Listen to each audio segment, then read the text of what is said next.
After the heavy downpour in Kampala on Wednesday, 20th September, many people were left wondering what the government is set to do about the flooding in the capital city.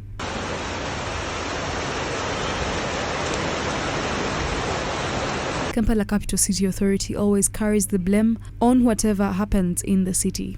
Simon Kasiate, the spokesperson for KCCA, has come out to clarify what causes the flooding in the city. Flooding in this city is caused not because KCCA has constricted drainage channels or has no drainage channels whatsoever in our infrastructure.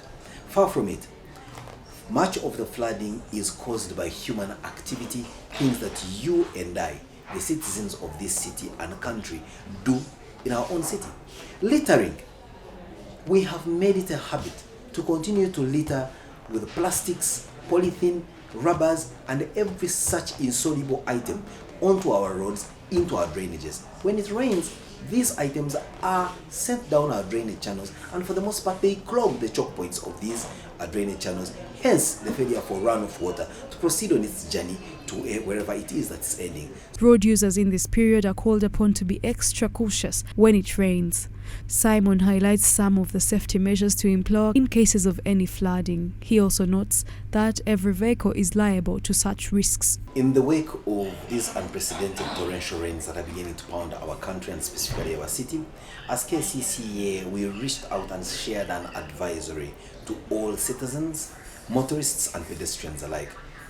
We simply implored that if you're a motorist, at least have your motor vehicle in good condition, that have your headlamps working, have your wipers working, have your brakes in sterling condition. That no matter how good the road is, for as long as your car is not in pristine condition, you'll find yourself in a situation that could sometimes even evolve into a fatality caused by an accident. The idea that your car is amphibious and therefore can work both on water and in land, that is a marketing disposition between you and your car manufacturer. But we as city administrators are saying, abide by the basic rules of proper decorum on the road and be safe.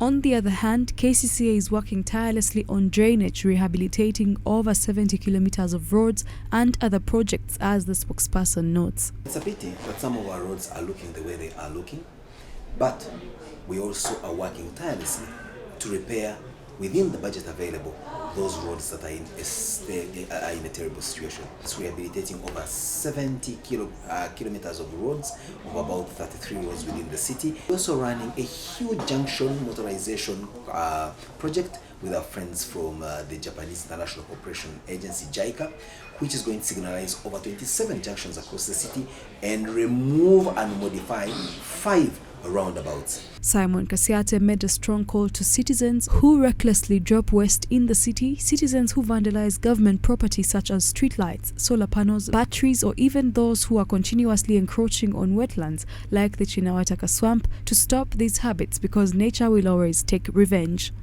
He says those are some of the factors that tempt KCCA to use force in implementation.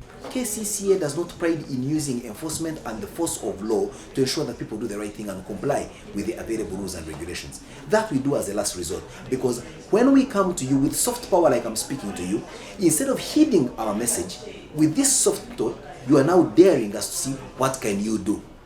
You tell us not to build in wetlands. What can you do? I will build there anyway, and in fact guard my premises with automatic rifles and things, because I know your law enforcement officers are armed at best with a baton and maybe some rusted handcuffs.